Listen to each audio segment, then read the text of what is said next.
apa kabar Anda? Mudah-mudahan semua dalam keadaan sehat. Terus yang menjalankan ibadah puasa juga puasanya lancar ya. Saya Kak Rose kembali menemani Anda di acara Rumpi No Secret. Ditemani oleh Dali di pojok sana dan tentunya juga sudah hadir beberapa bintang tamu yang akan berbagi ceritanya. Salah satunya ada Ustadz Jojo. Assalamualaikum Ustadz, kita ketemu lagi. Dan juga ada Gaya Yobi, apa kabar? Kabarnya kamu udah mau dilamar ya? Insya Allah. Insya Allah. Nanti kita mau tanya ya, Gia, itu beneran kamu mau dilamar atau hanya pengalihan isu? Tapi nanti kita ke pojokan dulu ya. Untuk membahas yang lagi ramai di luar sana, menarik perhatian publik, baik itu untuk hal-hal yang datang dari dunia nyata maupun dari dunia maya. Ini kita membahas dari dunia maya ya, dari postingannya Rina Nose. Ini dia Rina Nose postingannya kayaknya malam banget gitu. Soalnya aku tahu aku masih belum bisa tidur, tiba-tiba dia posting hidung barunya. Langsung aku komen ya. Rina Nose ungkap alasan operasi hidung, bukan pengen ikut-ikutan. Kayak apa? Dan ini yang bikin aku amazed banget ya, selain bentuk hidungnya yang baru, tapi juga bagaimana cara dia meng-create video melaunching hidungnya itu. Ada videonya nggak mau ditunjukin? Kita lihat videonya berikut ini. Itu kalau lihat editannya niat banget ya. Pantesan dia postingnya dini hari, kayaknya lama ngeditnya baru selesai itu dari buka puasa baru selesai kayaknya lebih dari jam 12 malam dari kayaknya posting ya kan. Terus abis itu Dokter Tompi ya, ini dia dokternya Dokter Tompi. Ya, bahkan waktu aku komen keren gitu sudah gini, ini dari Dokter Tompi kata si Rina Nose. Terus kalau kita lihat dari postingannya Dokter Tompi juga ada fotonya gitu ya. Nah dia malah menyandingkan Rina Nose waktu perannya sebagai apa sih, ini namanya siapa nih kayak ini? BEN. Terus sekarang ya, kalau kayak gini perbandingannya jadi kayak jauh banget gitu ya. Rina Nose-nya jadi beda banget. Jawaban Dokter Tompi gini captionnya, adalah hak pasien untuk memutuskan mau operasi di mana, mau di Korea, Jepang, Thailand, Vietnam, Cina, Turki, Amrik. Jadi nggak usah diperdebatkan. Semua punya preferensi. Toh maunya orang kan beda-beda ya.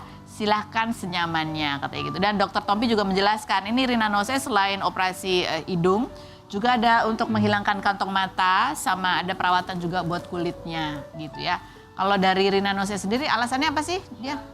Alasannya tuh karena dia bilang operasi plastik sebuah keputusan pribadi yang menjadi argumentatif ketika memasuki ranah publik. Bagi saya operasi plastik bukan sekedar prosedur untuk mengubah penampilan, apalagi cuma pengen ikut-ikutan. Sebuah keputusan etis dan estetis cukup rumit karena melibatkan banyak aspek. Katanya dia bilang dia sudah memikirkan ini selama 10 tahun gitu.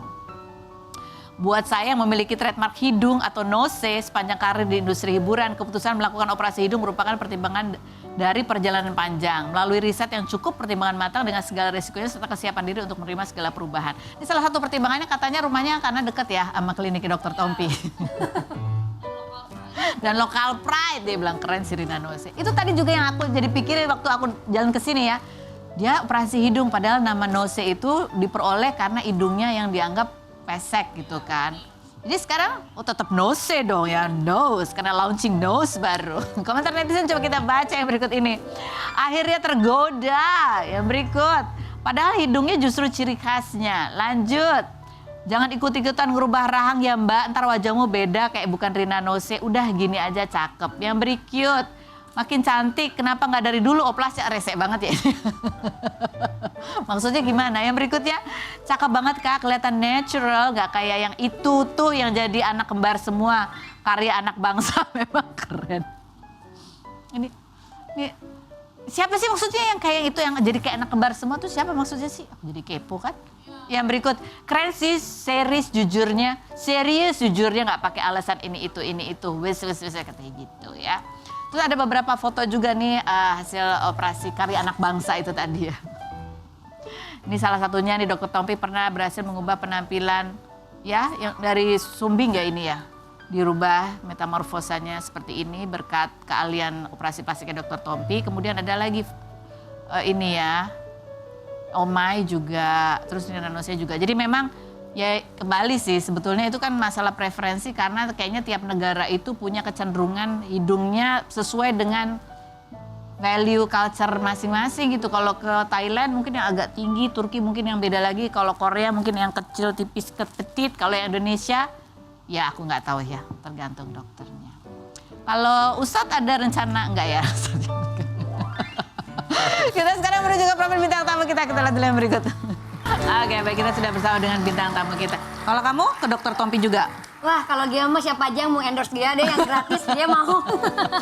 Emang kamu mau ada rencana mau ngapain lagi, Gea? Kayaknya nanti aja deh sesuai kebutuhan aja. Mungkin di umur aku 40 ke atas mungkin. Mau ngapain facelift gini ya? Iya. Oh, oke. Baik, ini kita sekarang mau tanya ke Ustadz Culture ya. Ustadz Jojo kemarin ada satu sharingnya yang juga menarik adalah bagaimana Ustadz ini akhirnya memutuskan untuk tidak terlalu bucin sama pasangan berdasarkan pengalaman masa lalu yang menyakitkan ya Ustadz ya. Kita lihat dulu seperti apa cuplikannya berikut ini. Wow, Ustadz, ini cerita menarik ya. Tapi pas istri Pak Ustadz tahu nggak kalau Pak Ustadz nggak terlalu cinta sama dia? Dikunciin juga sih sempat sih. ngambek dia. Gara-gara ini? Iya, padahal kan saya bilang, iya kan saya cuma ngasih pelajaran ke orang.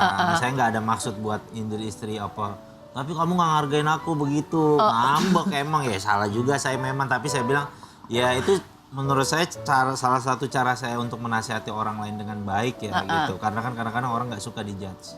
Iya, jadi betul. saya memang menceritakan sesuatu yang pernah terjadi dan memang itu jadi ilmu yang besar buat saya. Coba kita baca ya komentar netizen seperti apa nih bunyinya. Smooth banget Ustadz Jojo masuknya. Gue yakin tuh Ustadz Jojo ada tujuan buat nyadarin Bang Arab. Semoga dia nggak terlalu berlarut-larut gitu ya. Yang berikutnya ada lagi, pintar banget cara Ustadz nasihatinnya dicontohin dirinya sendiri. Yang berikut, abang-abangan yang sedang nasihatin adik-adiknya. Lanjut berikutnya, berarti istri sama anaknya itu cuma hidup sama sisa-sisanya aja. Habis. Sama pacarnya dong kalau udah nikah dan punya anak. Tapi ya itu sebenarnya pelajaran baik ya, bahwa kita nggak boleh terlalu cinta sama manusia gitu kan. Karena saya juga banyak ngeliat tuh fenomena dalam penjara. Ada orang yang ketika masuk penjara suaminya itu istrinya tuh meninggalkan dia. Mohon maaf sampai ke tahap kadang banyak yang pengen bunuh diri.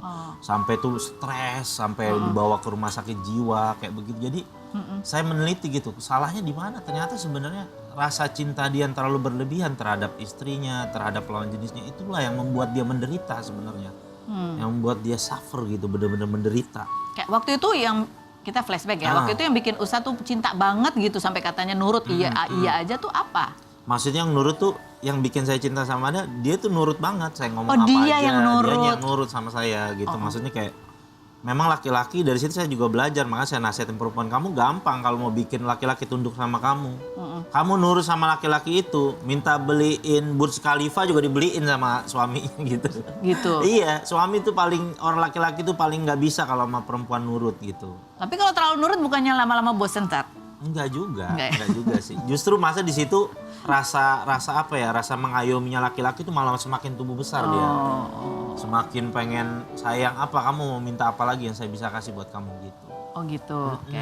Nah terus gimana cara Ustadz itu akhirnya, kan itu kan sakit ya, kan terlalu cinta terus tiba-tiba hilang gitu kan, itu sakit banget. Ustadz bilang teman-teman yang di penjara di dalam banyak yang stres. Kalau Ustadz sendiri gimana ngatasinnya perasaannya? Lama, saya nyari kesibukan aja. Saya dari sejak saat itu, saya benar-benar fokus belajar agama untuk benar-benar cari tahu lagi tentang kehidupan. Karena saya selama ini terlalu lalai banget lah sama kehidupan. Kan taunya hidup tuh cuma senang-senang aja di masa lalu. Ternyata saya ngelihat banyak pemandangan di dalam penjara tuh orang makan susah. Kadang keluarganya tuh sampai nggak kuat untuk nungguin pasangannya. Dan lain-lain banyak saya nggak dapat pelajaran lah di dalam penjara itu gitu. Oke, nah ini kalau Ustadz tadi bilang kan orang kadang-kadang menikah itu kan salah satunya karena cinta ya. Terus gimana caranya kita nggak terlalu cinta sama pasangan, apalagi kalau misalnya nggak terlalu cinta sama anak. Itu kan ya, itu kan keterikatan kita ya, cukup berat gitu. Cinta sayangnya tuh yang saya pelajari tuh yang paling benar adalah karena Allah. Melakukannya karena Allah dan tidak melakukannya karena Allah. Jadi kayak semacam ada seorang orang tua, dia sayang banget sama ada salah satu, misalnya anaknya 4, salah satu anak itu aja. Malah terkadang justru Allah uji, paling banyak memberikan ujian kepada orang tuanya adalah anak yang dia paling sayang. Anak yang gak pernah diperhatikan malah jadi anak yang gak pernah nyusahin orang tuanya. Memang begitu, kayak semacam Allah tuh maha pencemburu sebenarnya gitu. Dan Allah tuh mau kita cintanya sama Allah aja kalau bisa. Jadi contoh perilaku yang menunjukkan bahwa kita tuh cinta dengan orang-orang terdekat kita karena Allah tuh gimana sih Ustaz? Cintanya tuh karena Allah, kalau melihat dia sesuatu yang salah kita nasihatin. Misalkan dia malas beribadah, sebagai seorang imam laki-laki harus ngasih tahu. Walaupun dia kadang-kadang tidur kecapean, ayo bangun sholat subuh, ini satu kewajiban. Itu maksudnya nggak memberi kebaikan karena Allah Subhanahu Wa Taala. Dan juga setiap menolak sesuatu juga menolaknya karena Allah Subhanahu Wa Taala. Kayak misalnya di bulan puasa nih, bagi laki-laki kadang-kadang bulan puasa istri itu lebih menggoda dibandingkan bulan lainnya. Jadi kita menolaknya juga karena Allah gitu. Jangan karena saking cintanya, ya udah akhirnya ya sebagai suami istri kayak gitu deh. Gitu padahal kan kita bisa menolak karena Allah. Ntar dulu tunggu maghrib aja gitu kan. Karena kan ada larangan Allah di sini gitu. Jadi biar kita tuh cintanya tuh dikadarin gitu Kak maksudnya. Jadi semua yang nomor satu itu adalah Allah, baru bukan berarti nggak cinta gitu. Bukan berarti nggak cinta. Oke. Kalau Gea, kamu termasuk yang bucin juga nggak? Atau pernah punya pengalaman? Punya pengalaman cukup bucin. Kayak apa bucinnya kamu sih? Bucinnya itu jadi ya gimana ya, jadi kadang jadi malas kerja kayak gitu. Iya, jadi saking bucinnya besok kita jalan-jalan ya terus kayak Om Cun maaf ya aku gak enak badan, kayaknya aku gak ambil kerjaan. Dimarahin Maaf sama ya, manajer ya. Baru terbuka sekarang nih. Ini ngomong-ngomong katanya Gea juga mengisyaratkan kamu mau lamaran. Iya betul. Insya Allah. One step closer, udah ada bajunya. Nah pasangannya yang mana ini? Nah kan? Nah sehingga membuat pertanyaan netizen berikut ini. Coba kita lihat pertanyaan netizen adalah, mana? Komentar netizen, gimmick lamaran tuh biar nutupin berita soal nepis tangan Fajar ya. Kamu kemarin habis dimarahin netizen ya gara-gara nepis tangan Fajar. Iya betul, itu habis-habisan itu. Gak ada videonya tuh nepis tangan Fajar. Itu udah lewat itu. Padahal sebelumnya ngefans banget pas lihat video sama Fajar jadi kecewa. Fajar sekarang lagi banyak yang melindungi dan sayang sama dia ya, Masya Allah ya. Ih netizen gak tau bercanda ya, search aja deh Gea Yobi dan Fajar, banyak kok video-video lain yang menunjukkan Gea deket sama Fajar. Bi bener gak sih kamu lamarannya? Coba kita. Lamarannya doain aja. Sama siapa? Ya sama laki-laki atau sama siapa lagi? Yang mana? Coba kita lihat tadi ya videonya Gea ya berikut ini.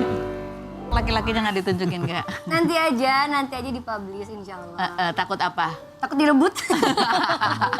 Nah, kita mau nanya sekarang nih Pak Ustadz ya, ini kan zaman sosial media nih sekarang. Kapan sih sebetulnya baik atau enggak kita tuh mempublish pasangan kita? Karena nih ya, kadang serba salah juga. Nggak dipublish, tiba-tiba ternyata dia sudah beristri, ya kan? Karena nggak ada yang ngeklaim gitu kan. Nggak dipublish, ternyata udah nikah, ternyata dia punya kasus, lalalala. Jadi itu baiknya gimana Pak Ustadz? Memang sebenarnya ranah yang paling baik itu memang di privacy yang tadi dilakukan Kak itu benar. Kalau misalkan nanti dikasih tahu nanti aja pas udah hari H. Kan nanti juga pada saatnya timingnya orang-orang juga tahu gitu. Karena untuk menghindari satu dan lain hal gitu kan kadang-kadang ada orang yang mungkin ada punya masa lalu apa hal-hal kecil aja tuh bisa dipermasalahin dan bahkan salah sangka. Mungkin kayak termasuk tadi case-nya Kak Gea dengan si Fajar yang maksudnya memang udah biasa bercanda tapi netizen tuh nggak bisa nangkep. Begitu juga kalau ke spill tadi itu misal calon suaminya itu ternyata tuh teman SMP gue tuh apa segala macam gitu. Lebih malah baik bikin puyeng ya. Lebih baik udah taunya ntar pas udah jadi aja udah gitu. Lebih bagus begitu. Lebih bagus. Kalau khawatir statusnya bisa dicek ke aplikasi si Duda ya. Yang berikut kita mau bertanya lagi nih Ustadz nih tentang malam Lailatul Qadar. Kita lihat ya. Ini ada satu threads juga yang menyebut gini, kalau bertemu malam Lailatul Qadar nanti jangan minta biasa-biasa, minta yang paling mahal di sisi Allah, minta dimasukkan ke surga Firdaus tanpa dihisap, tanpa disentuh azab. Nah ini kemudian ada komentar-komentar netizennya ya, di bawah ini kita mau nanya sama Pak Ustadz. Tahun ini puasa Muhammadiyah dan NU beda satu hari, beda juga hitungan malam ganjilnya. Ada pandangan Kak mengenai ini Kak? Boleh tipsnya, berarti malam Lailatul Qadarnya kapan? Ini ada 2 pertanyaan. Nggak tadi yang komentar yang tadi loh, thread tadi tuh komentarnya. Ada yang bilang malah, ini kan, nah ini ada banyak yang merespon nih. Komentarnya apa nih? Kalau minta surga Firdaus tanpa harus dikasih ujian dunia akhirat, boleh nggak ya? Nah ini dulu yang mau kita tanya. Ustaz Jojo, ya gimana? Mau minta surga Firdaus itu surga yang paling tertinggi. Itu surga paling tertinggi derajatnya. Kalau minta surga Firdaus tanpa diujian dunia akhirat tuh mustahil banget menurut saya. Sama aja pengen jadi CEO Trans tapi maunya di rumah rebahan aja. Kan nggak mungkin gitu loh. Ya kerja lah, ada usahanya gitu. Ada yang harus dicapai gitu. Nah tapi macam-macam Allah Subhanahu Wa Taala tuh bisa menilai seseorang tuh dari misalkan dari ibadahnya. Kadang-kadang dari kalau misalkan dia dari sisi ibadah kurang, kadang dia bisa dikasih surga Firdaus lewat jalur dikasih musibah gitu. Atau kata netizen lewat jalur WNI ya mungkin bisa juga tuh. Maksudnya tuh sabar Iya. terus. Oh ya, atas untung diperjelas segala sama sesuatu. Ustadz ya, jalur WNI Karena kan maksudnya kadang-kadang sabar. kalau lagi buka bersama atau di jalanan tuh kan macet banget di Indonesia Oh kan iya gitu iya kan. iya, itu ujiannya sebagai warga ujian negara sabar. Jakarta. Salah WNI yang tinggal di Jakarta ya Pak Ustadz. Yang berikut ada tadi komentar yang tadi tentang thread yang tadi juga menarik. Itu komentarnya tadi emang cuma satu, komentar dari thread itu cuma satu aja. Banyak banget, jangan minta surga nanti ujiannya di dunia. Bener nggak sih nih Ustadz? Ada yang tanya gini, jangan minta surga, nanti kalau minta surga ujiannya jadi banyak banget gitu. Benar, karena malaikat Jibril juga pernah kasih tahu begitu ketika Allah Subhanahu wa taala menciptakan neraka itu dihiasi samping-sampingnya dengan keindahan-keindahan karena rata-rata tuh segala sesuatu yang indah di dunia tuh bisa menjerumuskan kita ke dalam azab api neraka. Sedangkan yang surga itu dilewati dilintasi dengan macam-macam ujian. Tapi kan ujian bentuknya kan nggak selalu ketenaran, jadi artis, jadi orang kaya, jadi Itu juga ujian, kena ya? musibah, jadi orang kaya, popularitas, jadi artis pun semuanya itu ujian juga. Ya ketenaran itu Nggak juga hanya sebuah sakit, ujian. kena musibah, bangkrut, jatuh miskin. Ya iya, semuanya intinya ujian. Jadi pada saat malam Lailatul Qadar itu baiknya kita apa yang kita Perbanyak doa, Kak. Banyak doa. Nabi SAW mengajarkan kepada Siti Aisyah radhiyallahu anha itu doanya tuh sangat terkenal. Asyhadu an la ilaha illallah, astagfirullah, as'alukal jannah, wa a'udzubika minan nar. Jadi minta 4 perkara. 1, mengesahkan Allah. Terus kita minta ampun, istighfar. Yang ketiga, minta dimasukkan ke dalam surga. Yang keempat, minta dibebaskan dari azab api neraka. Jadi 4 ini aja. Kalau 4 ini udah ini dunia akhirat udah dapet.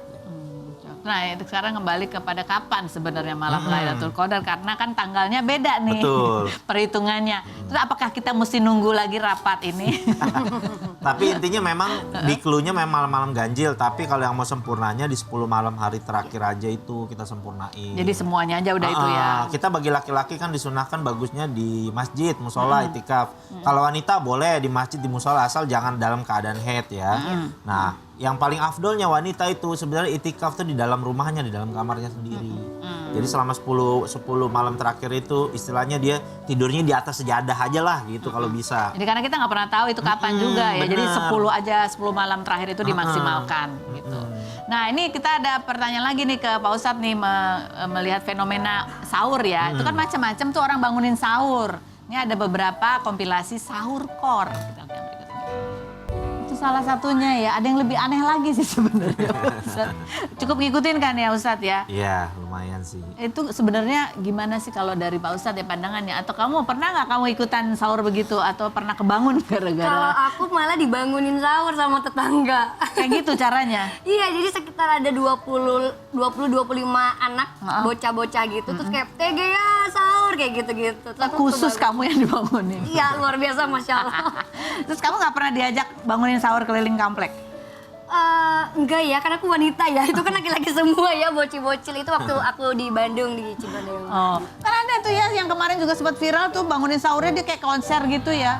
Pak Ustadz itu kalau dari sisi Iya. Pak Ustadz, pandangannya gimana? Kalau misalkan dia mau bangunin sahur dengan cara seperti itu, dia harus minta izin terhadap orang-orang yang tinggal di situ. Oh, itu adabnya Kalau kita ya? melakukan hal kayak gitu, ada orang yang contoh Kak, ada orang yang punya anak bayi. Tidurin anak bayi kan nggak mudah. Betul. Kadang-kadang sampai orang tuh kena sindrom baby blues gitu Iya. segala macam. Tiba-tiba jam 2 malam dia baru tidurin bayinya dalam keadaan begini. Gara-gara berisik kebangun. Coba gimana perasaannya orang itu. Bahkan kan juga nggak setiap orang yang tinggal di daerah kita kan orang muslim. Kalau orang non muslim terganggu akan hal itu gimana? Dan itu mereka punya hak loh. Iya, Gitu. betul. Jangankan kita nih negara yang bilang mayoritas Islam, di negara yang pemerintahannya Islam aja memegang teguh untuk tidak mengganggu orang-orang non muslim. Ya kan? Itu yang pemerintahan Islam, apalagi ini kan bukan pemerintahan yang full Islam pun harusnya lebih toleransi karena kan kita juga di Indonesia ini Bhinneka Tunggal Ika ya dengan Iya. berbagai macam keberagaman.